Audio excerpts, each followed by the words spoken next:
11번 보도록 하겠습니다. 두 정수 A, B에 대해서 실수 전체에서 연속인 함수 fx가 다음 조건을 만족시킨다 해서 두 가지를 줬죠. 전형적인 주기 함수 문제입니다. 그쵸? 여기 나를 보면은 주기가 4라는 거 알려주고 있고요. 그 다음에 가에서는 0부터 4까지, 즉 범위가 4가 되는, 길이가 4가 되는 거에서 fx를 정의를 해주고 있는 거를 알 수가 있습니다. 자, 그런데 이런 주기 문제에서 가장 중요한 거는 사실 첫 번째 줄이라고 할 수가 있어요. 첫 번째 줄에 뭐라고 써있죠? 실수 전체에서 연속이다. 자, 저는 사실 문제를 풀다가 요거를 살짝 놓쳐가지고 굉장히 헤맸는데요. 요거를 잘 보셔야 돼요. 실수 전체에서 연속이냐, 미분 가능이냐. 이게 이제 굉장히 중요한 힌트가 되거든요. 왜냐하면 여기가 연결되는 부분, 즉 0이랑 4 양쪽 끝에서 어떻게 되는가가 가장 큰 힌트가 될 수 있기 때문입니다. 자, 그러면은 여기서 우리가 뭐를 체크를 해봐야 되냐면 연속이 되려면 F0과 F4가 같아져야 돼요. 요거를 일단 먼저 체킹을 하시고요. 그 다음에 추가로 준 조건은 그 밑에 써있죠.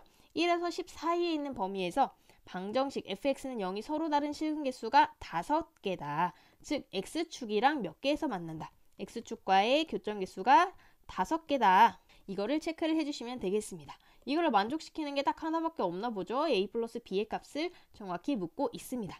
그럼 저는 한번 이걸 생각을 해보기 위해서 x축이랑 y축 그려놓고 어떤 상황일지 상상을 한번 해봤습니다. 자, 일단은 주기가 4라고 했기 때문에 4를 중심으로 이렇게 4랑 8이랑 그려놨고요. 그 다음에 10도 하나를 그려놓습니다. 그 다음에 제가 이 아래로 좀 길게 그린 이유는 지금 y절편이 마이너스 24라서 그래요. 마이너스 24를 꼭 지나는 이런 함수라고 할 수가 있겠죠. 자, 그런데 얘가 이제 1에서 10까지면 이제 정확히는 아니지만 주기가 2번 하고 반이 더 들어가는 부분인데 실근 개수가 5개라는 얘기는 뭐예요? 적어도 여기서 2개씩은 만나야 된다는 얘기죠. 뭐 아래로 블록이든 위로 블록이든 상관은 없는데 일단 2개씩은 만나야 됩니다. 근데 아래로 블록이라고 했을 때는 마이너스 24를 지나면서 아래로 블록이다. 그러면은 저는 여기서는 가능성이 좀 적다고 생각했어요. 이렇게 될 수도 없고. 그래서 얘는 위로 블록이고 여기서 2개씩은 만나야 되겠구나.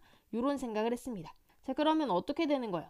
8에서 10 사이에서는 하나만 만나야 되는 거죠. 그럼 이 주기성을 따지고 들어왔을 때 0부터 2 사이에는 어떻게 돼요? 하나만 만나야 되는 거야. 하나만 만나야 돼요. 그런데 얘가 지금 1부터 10 사이에서 5개가 돼야 된다는 얘기는 뭐예요? 1부터 했을 때도 여기가 하나가 있고 그 다음에도 하나가 또 있어야 된다는 얘기죠. 즉, 이 실근은 1하고 2 사이에 존재해야 되는 실근입니다. 다시 한번 잘 그려보면 1이랑 2 사이에 이렇게 지나고 다시 이렇게 내려와서 4에서 또 마이너스 24가 돼야 얘가 연속으로 이렇게 생길 수가 있다.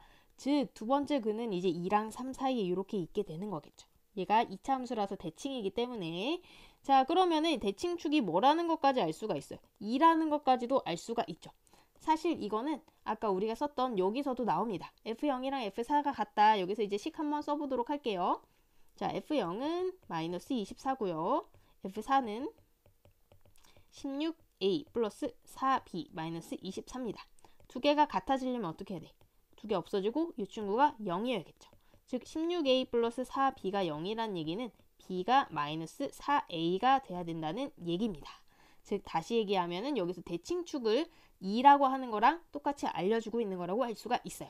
자, 그 다음에는 우리가 뭐를 알 수가 있을까요? 아까 요거 중요한 힌트 있었죠. 1하고 2 사이에 근이 하나 있어야 된다. 그래야 이 5개를 만족한다. 요게 이제 굉장히 큰 힌트거든요. 이렇게 돼야 이제 5개가 되기 때문에. 그래서 이제 두 번째로 우리가 생각해 봐야 될 거는 F1 값을 넣었을 때는 0보다 작아야 되고요. F2 값을 넣었을 때는 0보다 커야 됩니다. 요 두 가지가 있어요. 그러면 주어진 식에다가 F1, 2 한번 넣어볼게요. F1은 어떻게 되죠? A 플러스 B 마이너스 24가 돼요. 근데 B가 아까 마이너스 4A라고 줬기 때문에 요거까지 넣어가지고 한번 생각해 볼게요. 얘가 이제 0보다 작아지게 되는 거죠. 그러면 이 식 정리해 줬을 때 마이너스 24보다 3A가 커야겠죠. 그럼 A는 마이너스 8보다 커야 된다는 식이 하나가 나옵니다. 그 다음에 F2도 한번 계산해 볼게요. 이 식에다 넣어서 계산을 하면 4A 플러스 2B 마이너스 24가 되는데 B가 마이너스 4인 거를 여기다 넣어서 생각을 해주면 마이너스 4A 마이너스 24가 0보다 커져야 돼요. 그러면 마이너스 4a가 24보다 커야 되기 때문에 a는 마이너스 6보다 작다가 나오죠. 두 가지를 종합해보면 a 범위가 어떻게 줄어드는 걸 알 수가 있어요. a는 마이너스 8과 마이너스 6 사이에 있고 정수였기 때문에 마이너스 7이라는 거 알 수 있어요. 자, 그러면은 a랑 b랑 다 알 수가 있겠죠. b는 28이 되고요. 두 개를 더해주면 21인 거 찾을 수 있겠습니다.